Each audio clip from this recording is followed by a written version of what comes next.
Пијано, музички жичен инструмент со клавијатура, чиј звук се добива со помош на затегнати челични жици, кои се придвижени од мали чеканчиња, кои пак се придвижуваат со помош на клавишите по кои свири пијанистот. Името пијано доаѓа од скратениот италијански збор pianoforte, кој значи тивко и гласно свирење според јачињата на допирање на клавишите. Има вкупно 88 клавиши. Првото пијано, најслично на денешното, е дело на италијанецот Бартоломео Кристофори од крајот на 17-тиот век, а веќе во 18-тиот век се појавуваат и дела напишани за пијано. Овие дела ги исполнуваат пијанистите, а вечерва со нас една од најпознатите пијанистки во Македонија, Марија Вршкова. Марија, добре дојде. Ви благодарам прво на поканата и на прекрасната најава. Фала ти и тебе. Ајде да почнеме од почетоците. Родена во Битола, ги завршуваш основното и средното музичко образование таму, во својот град. Така. Потоа со кум лауде, највисоката оценка, дипломираш на факултетот за музички уметности во Скопје. И понатаму раскажи ми ти. После тоа некако последователно беше и запишување и на магистериумот, кој што во тоа време беше 2 години, сега знаете дека се и малце така посмалено, компресирано. Исто ги завршив со огромен успех и магистерските студии. Напоредно веќе бев демонстратор на факултетот за музичка уметност како корепетитор. За оние кои што не знаат што е тоа е музички придружувач. И останав на тоа работно место се до пред, чинам, 9 години. Сега си вонреден професор на факултетот. Убаво. Уште малце. Уште малце. Посека станеш редовен. Се дадевам. И јас. Како пијано, како одлучи да свириш пијано? Од најмала возраст бев голем заљубеник во инструментот. Мајка ми цел свој животен век го помина во музичкото училиште во Битола. И нонстоп ја молев додам со неја на работа, затоа што сакав да бидам околу клавирот, цело време. Во тој момент ние немавме инструмент дома. Првиот инструмент го добив кога наполнав ми се чини 8 години. Во тоа време, знаете, тие работи се купуваа во големите стоколни куќи, каде што требаше да се нарачаат, па се чекаше можеби пола година додека не стигнат новите инструменти и буквално го памтам моментот кога го бирав клавирот. До ден денес е во мојата куќа. Тоа е љубов. И тоа е голема љубов, да. Значи клавирот израсна со тебе. И јас со него. Така. Како солист, веќе кога зборуваме по сите тие студирања и магистерски и целото твое образование, настапуваш низ цела Европа. Да не ги набројуваме сега, настапуваш Турција, Хрватска, Холандија, Германија, Полска, секаде во суштина.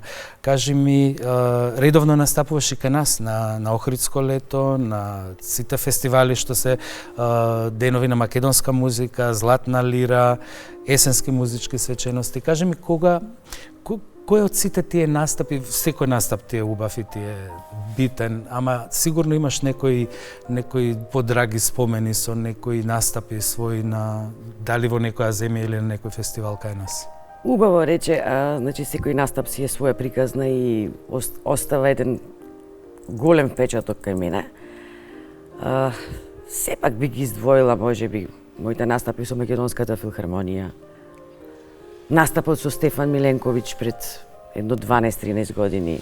Нашиот југословенски виолинист. Така, секој концерт ми е драг. Јас навистина не можам да одберам некој посебно. Например, посебно ми се драги оние концерти каде што има некаква си преизведба. Дали е тоа на македонско дело, дали е тоа на дело од автор друг, што прв пат Однадвор, кај нас но прв пат кај нас се изведува. Посебно, тие ми се посебно драги концерти.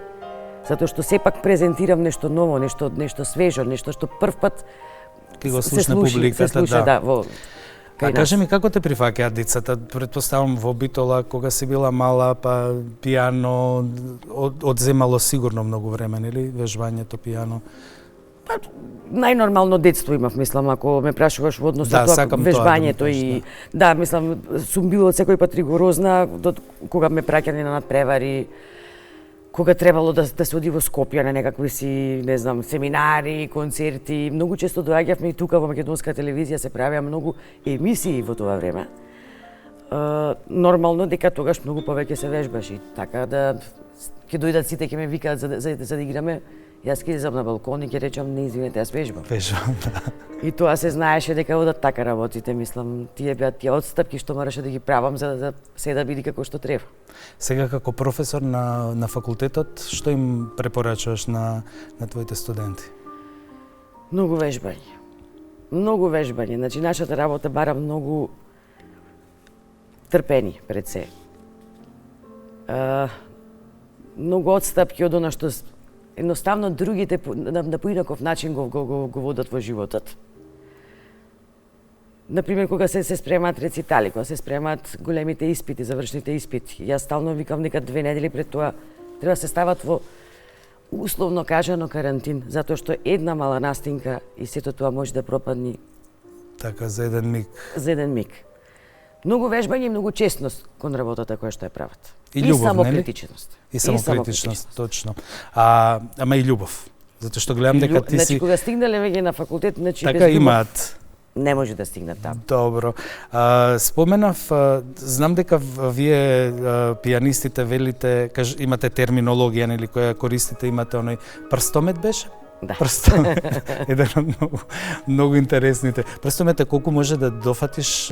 Не, прстометот е, на пример, најкомотниот ред на прстите за да брилјантно биде отсвирена партитурата. Така. И тоа е многу индивидуална работа, затоа што зависи од, не знам, од должината на прстите. На прсти, нели? Да. Од дебелината на прстите. Спретноста на раката. Например, некогаш добивам прашање, професорке, а со кој прстомет ова се свири? И секам, јас го свирам вака. Предлог за прстомет е овој, но види дали за твојата рака тоа ќе функционира. Така се прилагодува на секоја на сечија рака, затоа што е различна и раката и стилот.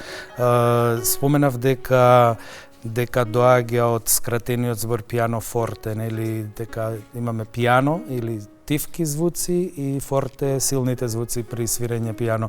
Сакам да ми објасниш малку повеќе, односно да им објасниме на сите што не гледаат. Има 88 клавиши, 52 се бели, 36 црни, сакам и тоа да ми објасниш, и потоа и педалите. Иако знам за што служат, ама сакам да ми објасниш малку како функционира нели целото пиано. Така, значи денешното пиано е 88 дирки. На почетокот биле многу помалце. Со тоа како повеќе композиторите нели компонирале и им требало малце поголем опсек, некако се наголемува проекатот. 7 октави се сега најчесто. Мислам дека првично се 46, па 50, 60 за да дојдат до 88. Мислам дека Стенвей е првата што има направено. Да. Јас мислам дека се Стенвей. Така, но знам дека исто и Безендорфер некои 20 години после тоа има модел со 9 дирки плюс. Така, има повеќе, има уште една октава плюс има. Да, сега ние на пример исто во музеј на ВМРО Безендорферот кој што е таму има 4 или 3 дирки плюс. Значи сепак постојат тие гранде модели што се најдолгите модели, знаат да бидат со дополнителни. Да, концертното пијано во суштина ова што е со опашка, ние го викаме исто со опашка? Да, опашка. Е во 3 големини во суштина доаѓа, нели? Најчесто има најголемото е нели она гранде. 4, а веќе или 4 може да се, да. Кажи ми, белите клавиши се што? Кои тонови, кои до ре ми фа сол ла си до. Да, а црните се половинки. Значи тоа се повишените или снижените тонови. Значи ако да има како повишувалка, значи тоа е цис, дис, фис, гис, ајс. Ако да има како снижувалки, ако ги гледаме, ќе биде дес, ес, пониските од главните ноти, така, нивните повишени или снижени. Имаме 3 педали: омекнувач или смекнувач, можеби го викате вие, состенуто и одржувач. Средниот педал, значи не постои на сите модели на клавири. Например, оние школски варијанти, домашните, пијанина, например. Да. Петров има поголем број на пијанина кои што имаат 3 педали и тој педал многу ретко се користи. Многу интересен педал, но за жал многу ретко се користи. Левиот нормално е за одржување, така? За омекнување на звукот, за стишување на звукот, и десниот е за оплеменување на звукот. Јас секој пат викам, тоа е исто како да возиш кола. Кумплунг, кочница, газ. Да, така да. Баш така. Техники на свирење? Класичната и во моментот, нели, за сите оние кои што се бават со изведување на малце понова музика, значи и модерниот пристап кон свирење на клавир, значи свирење во жици, свирење на капак, различна педализација од она класичната педализација. Значи тоа е како во сите инструменти, како во секој вид музика имаме и тука, значи, премногу унапредување, односно менување на свирењето, така? Апсолутно. И ти си за да постојат такви промени и да имаме нов вид свирење? Да. Значи, јас во еден период од мојот живот комплетно се посветив на изведување на нова музика. Тоа беше за мене еден сосема нов свет, во кој што едноставно уметникот може комплетно да се изрази себе си, без никаква стега во смисла. Ако свирам јас Бетовен, треба да го пратам тој стил. Мало мрдање лево или десно, веќе излегувам од една форма која што е зацртана. И веќе е варијација на Бетовен. И веќе не е убаво за оние кои што слушате и веќе пропаднат концерт. Како да го објаснам тоа? Мислам, се знае како се свири еден стил, се знае како се свири друг стил. Во овој тип на музика, посебно ако се соработува со композитор кој што едноставно остава мал простор за импровизација на оне кој што ја свири неговата композиција, верувајте, тука нема лимити. И тоа е убаво. И тоа е многу. Тоа барем во тој период од мојот живот беше фрапантно. Да, бидејќи пијаното се смета дека е за секој оркестар основен, да се користи многу во џез музика, не само во класична или џез музика, го имаме односно во сите видови музики сега. Имаме познати пијанисти светски безброј, нели? Ако се вратиме низ времето, Франц Лист, Клод Дебюси, што запишав другу, Владимир Хоровиц, еден од врвните, и еден од помлади сега го пронедов, кинезот Ланг Ланг. Претпоставам дека си имала некој што те водел, што ти бил како пример низ годините на ајде да речеме додека се учела, па и потоа веројатно слушаш други изведби, нели? Ти прави тоа задоволство. Со тоа што додека растев, додека се оформував како музичар, значи зборам се веќе за средното школување. Тоа беше период кога немаше интернет, немаше YouTube, Spotify и такви платформи, мислам. Но имавме една многу добра нототека. Не се вика нототека. Значи, имавме добар избор на плочи во музичкото училиште во Битола и имавме феноменална професорка по хармонија и историја на музика. Сега веќе почината, професорката Снежана, која што не научи да слушаме музика. И ние тогаш слушавме она што ни се нудеше во моментот. Значи, во тој момент беше Хоровиц, во тој момент беше Рубинштейн, мислам, стариот Микеланџели, тоа бе старите мајстори, да речам, на пијаното. Во денешно време една снимка, една композиција можам во рок од пола сат да ја слушнам на YouTube од 20 различни интерпретации. Да. Се е многу полесно. Никој пат не сум имала некој специфичен модел дека ова е тоа што мене ми се свиѓа. Секој пат сум знаела да украдам од секој по нешто. Помалку, така. Нормално дека сите сум ги обожавала. Но некако мислам дека Микеланџели секој пат бил пред сите оние други. Што е за тебе музиката? Што ти значи? Мислам се. Мислам цел мој живот. Животот. Мислам дека не поминува ни секунд во денот, а да не сум обкружена со музика. Слушаш приватно што? Например, еве, работиш најчесто класична музика, претпоставам и на факултет, и да си доаѓаш дома, што сакаш да слушаш? Не се ограничувам само на класична музика. Нормално, Само некои што ме познава, знаат дека допред можеби 10 години, значи бев и чест посетител и на техно журки, затоа што сакам техно. Никад не сум била влюбеник во џез, саки ми се љутат многу колеги, сакам, али одреден тип на џез. Фри џез, да. Значи, кога сум во кафана, например, значи не ми смета ни староградска, убава музика. Секако. Затоа може би треба да речем што не сакам. Не сакам турбофолк и не сакам глупави музики кои што апсолутно не бомбардираат од сите страни. Се друго можам во секој момент да слушам. Да, јас велам секогаш, се што има музика во себе и што и има поента, и кога ќе го чујам ми прави убаво, тоа е музика. Па што да е? Дали е џез, дали е класика, дали свириш дома? Кога си постојано. Не она или вежбање и се, затоа што морате да се одржувате и движењата и се. И што се свириш за себе? Ке кажеш сега најчесто тоа се композиции кои што имаат специјален момент емотивен кај мене. Знам да ги посвирам нив, нешто така да пополнам време, али нешто посебно, дека нешто да речеме некоја популарна или поп музика нешто свирам за сопствено задоволство, тоа не. Си, например, свириш од слушање, така? Да, си ја знаеш песната да. И можеш да се ја свириш без никаков проблем. Апсолутно. Хубаво. Ви завидувам многу, бидејќи пробав пијано како многу млад да свирам, ама не можам. Лева, десна, мене ми е исто. Тоа е веќе тренинг. Да, тоа е тренинг, нели? На почеток на сите ни е исто. Така, нели? Во моментот кога ќе се уклучи ногата како педализација, тоа е веќе уште стопираат рацете. Каква рутина имаш дневна? Јас сум во суштина многу организиран човек. Предпоставувам и затоа и успев да ги отсвирам сите оние концерти кои што ги имам отсвирено во животот. Значи станувам секој пат сум станувала многу рано.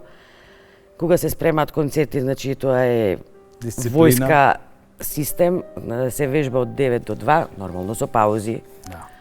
Се руча, се одмара, се пие кафе и се продолжува од 5 до 10 на вечер. И тоа секој ден. И тоа не е мачење, мислам, никој не сакам да го свати ова како мачење. Не, јас уживам во тоа. Затоа што на крајот од денот, кога ќе сватам дека задачата која што сум си ја поставила пред себе, дека денес овие 3 страни треба да ги направам топ, и кога ќе ги отсвирам на крајот од вежбањето од денот и кога ќе видам дека мрдна работата, тоа е за мене награда. Награда, да. Има и мачни денови, не велам не. Но што се мора, се мора. За љубов се, така? Апсолутно. Музиката ти е љубов. Кажи ми, најтешка композиција што си научила да свириш, односно, кој од сите композитори или секој си има тешки делови? Сите се комплексни, на свој начин. Некои се технички комплексни, некои се филозофски комплексни. Но мислам дека нешто што најмногу ме намачило е сонатата за 2 клавири и ударалки, која што ја свиревме пред 10 години со мојот драг колега Никола Паскалов и двајцата колеги од средното музичко училиште Христијан и Зоки, ударалки. Таква комплексност на композиција до тој момент немав осетено под моите прсти. Плюс не сум сама, значи тука сме четворица кои што треба заедно да правиме нешто. Од друга страна, сум свирила и доста тешки композиции кои што биле предизвик и сама сум си ги одбрала. Не дека некој ми ги наметнал. Али мислам дека ова соната до ден денес по тежина не ја надмина ништо друго што се обезбедувал. Го спомена Зоки Спасовски. Да, да. Еве да го поздравиме и Зоки. Јас имав пријателка што беше корепетитор во средното музичко, Мерџанова, сигурно ја знаеш, колешката е била. Така. Она викаше дека Моцарт е толку едноставен да го слушаш, а во суштина е еден од најкомплицираните. Секам дека не го свиреше Леп со путер, крух с маслаце, нели, толку тоа звучи убаво, ама во суштина вие техниката страшно. Затоа што, значи, во тоа време кога творел Моцарт, значи клавирите биле такви, значи таму немало страшна педализација. За тој вид на музика и тој вид на музицирање викам дека е најстрашна, но од неа најмногу се учи. Затоа што буквално си гол на сцена. Ти не можеш да се сокриеш со педал.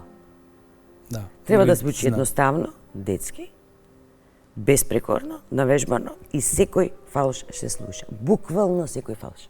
Се треба да биде наместено. Кажи ми од оваа точка во времето сега кога би се вратила, односно сега каков совет би си дала или дали би сменила нешто додека нели назад во времето кога си била студент или магистрант? Единствено можеби ако можам да сменам, тоа е на пример да се научам да кажам не. Дали си слободно за концерт во петок? Да, тука сум. Стрес. Ама тоа знаеш зошто е? Тоа дали си поради слободна љубов. за 5 дена? Значи ми откаже овај, дали ќе улеташ? Сум. Нема проблем. Да, ама фактурите доаѓаат на позрели години. Така. Си зема данок. Си зема данок. А инаку да, ја исто во мојата професија така, се можам, може, сакаш, да, затоа што прво е неубаво да откажуваме, нели да одбиваме, а второ кога сакаме нешто, токму така реагираме. Внесуваш многу душа, предпоставувам, во се тоа што работиш додека свириш. Апсолутно, значи оние кои што ме познаваат, оние кои што имаат соработувано со мене знаат дека ако знам дека немам доволно време да изработам работата, тоест концертот кој што ми е понуден, јас викам не. Ако не се дадам комплетно себе си, тоа за мене е огромен неуспех. А точно знам за одреден концерт колку време ми треба. Колку припрема. Нормално. И ако после мој концерт не насмеам, не расплачам и не допрам до некој од публиката, исто. Не сум успеала, мислам, секој може технички да навежба. Тоа ќе ти кажев сега, технички е една работа, значи технички ќе го отсвириш ти, но колку ќе се предадиш и колку ќе е тоа. Апсолутно. Тоа ќе те прашав, што сакаш да постигнеш кога свириш? Дали публиката да биде со еден, нели? Да престане да дише, да. Значи сепак сме живи луѓе, значи на секого му се дешаваат грешки. Ама тоа е убаво да има фалш, убаво е, тоа е живи. Сакам да кажам дека целината да биде. Да. Како што треба. И да ја пренесиш она порака, тоест она емоција што имаш тука, да ја пренесиш кај некој друг. Ако тоа сум успеала да го направам. Токму тоа зборувавме со Ана Дурловски пред некоја емисија дека киксовите, фалшовите, сето тоа е супер ако ти успееш да се внесеш себе и ако таа твоја енергија ја пренесеш на целата онаа публика што е пред тебе. Тоа е најголемото достигнување и за мене, така мислам. Што не си свирала многу затоа што има композиции, нели, милиарди, ама што би сакала да свириш? Додека бев на магистерио, случајно слушнав, не знам каде, мислам во Германија, Месијан, тоа е еден голем циклус 20 погледи на детето Исус. И многу сакав тоа да биде вториот дел од мојата магистратура. Тоа е еден циклус кој што трае безмалку сат и 50 минути. И пошто е малце помодерно, нели, од се што свириме, нели, на стандардните концерти и испити на факултетот, едноставно прашав дали сето тоа може да се свири од ноти. Не може. Мислам, тоа беше одговорот во тоа време, а ако можеше, ако ми дозволеа тоа да го направам на таков начин, ќе се исполнев мојата најголема желба.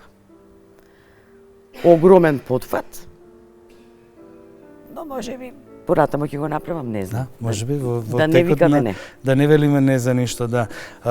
Прегеска имам тука некој прашање напишано колку слобода имаш да импровизираш додека свириш некој дело, ти веќе ми одговори за тоа дека можеш да импровизираш, ама ако е Бетовен е Бетовен, дека тука не можеш да чепкаш ништо. Кажи ми, жртви во животот мораме да правиме за да постигнеме нели она што сме го замислиле како своја иднина и како свој успех професионален. Жртвите што треба да ги дадеш за да се усогласат приватниот и професионалниот живот, сигурно се огромни се, апсолутно огромни. Дека ќе почнам од најминорна работа, например.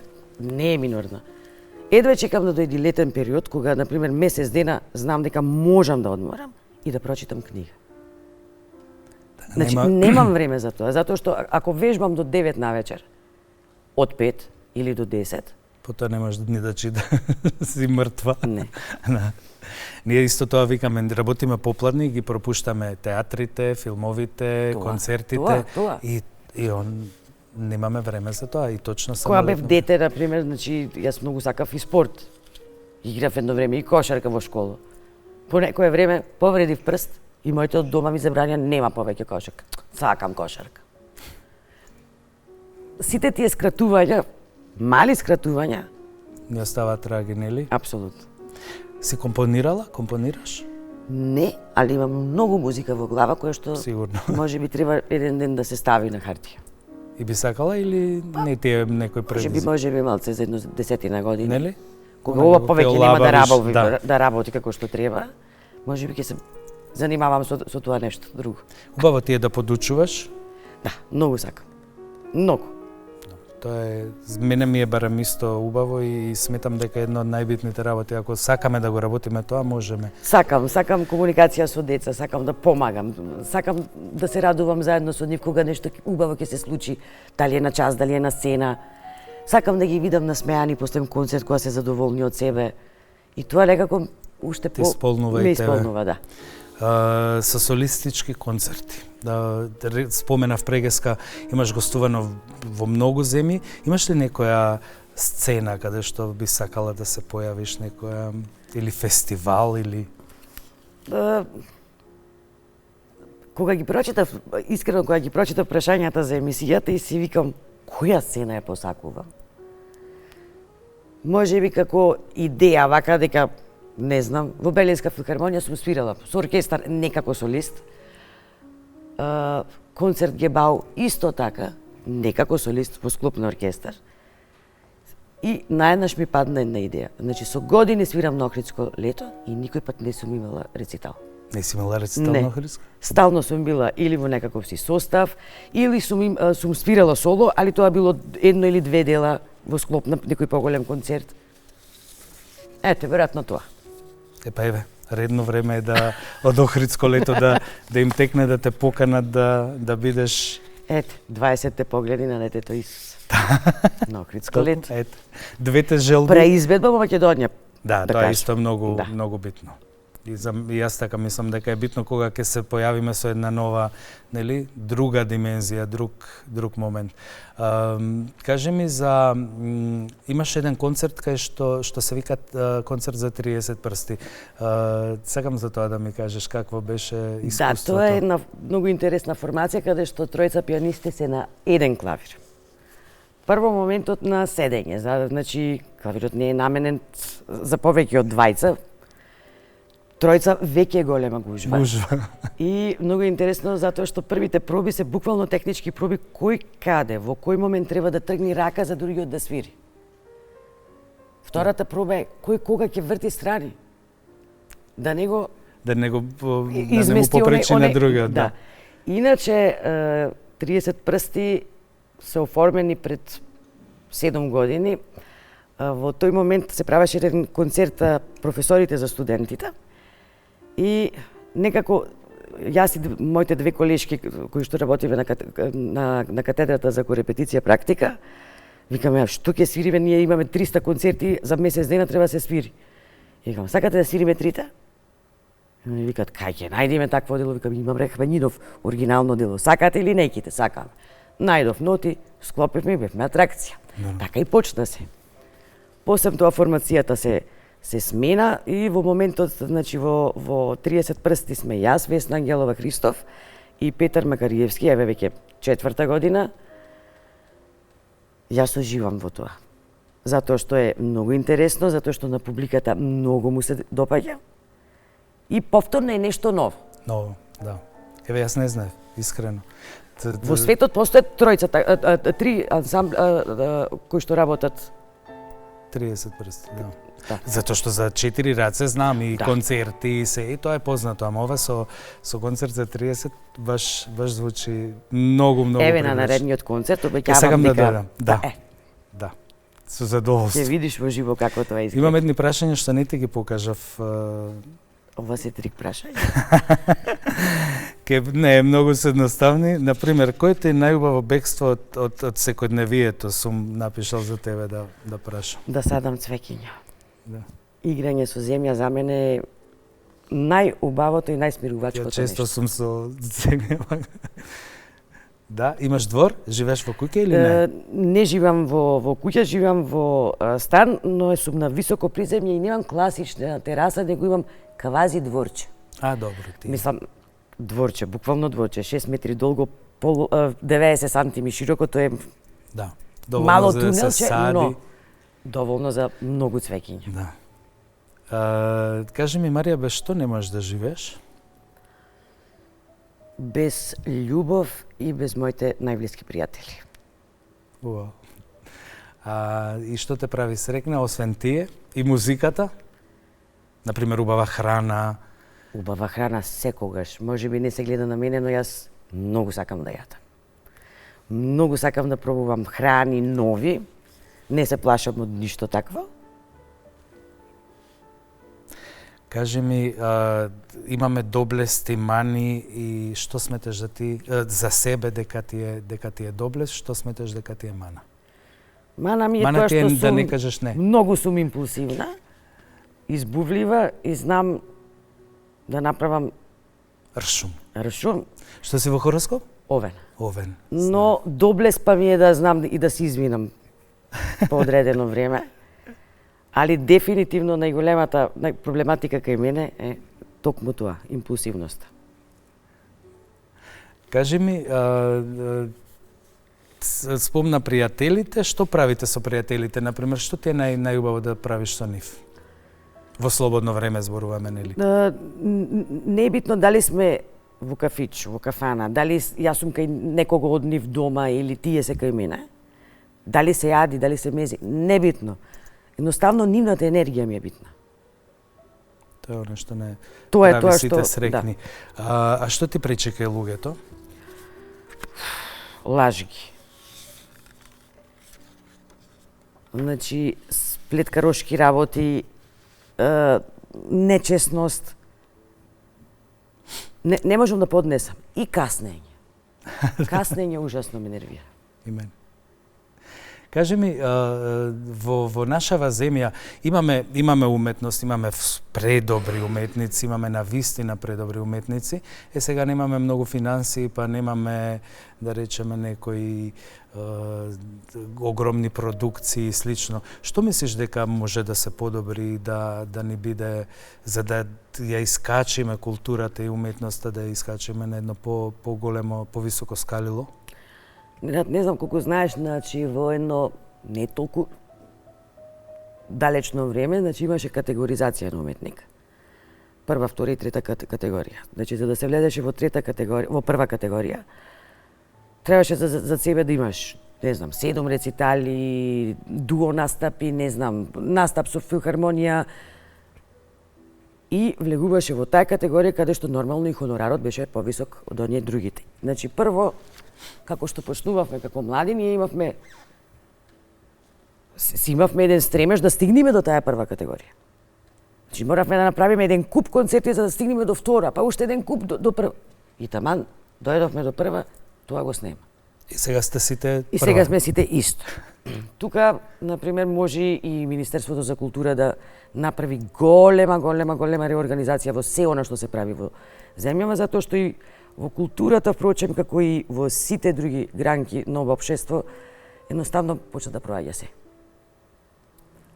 Почна да проаѓа буквално се, значи концерти со малце публика, концерти со лоши плакати, лоши програми, концерти без публика. Концерти со досадна програма. И се Тоа не поминува... привлекува.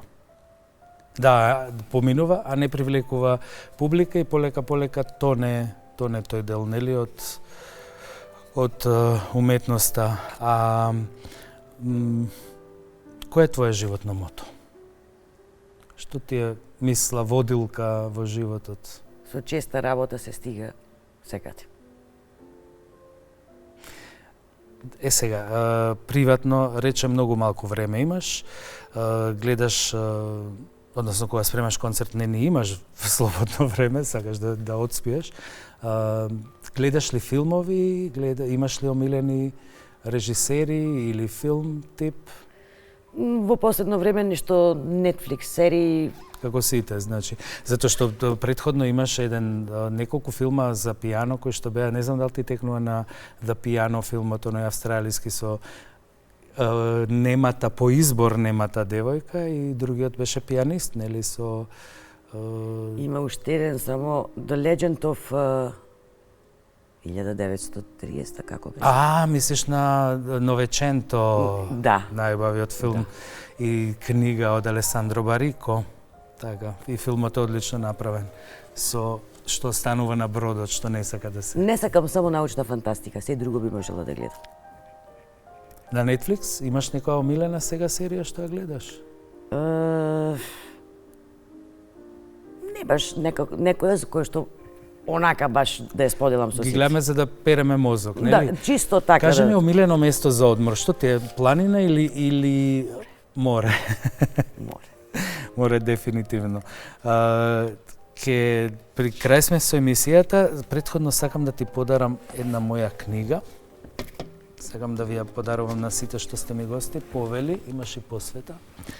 Тоа е една книга за две многу јаки жени, ќе прочиташ, ќе ми Благодарам, кажеш. со задоволство. Ете, летните... Кога ќе летото одмораш се ближи. сега. Да, кога ќе одмораш во летниот период, ќе можеш да ја читаш оваа книга. Кажи ми за крај што би ни кажала?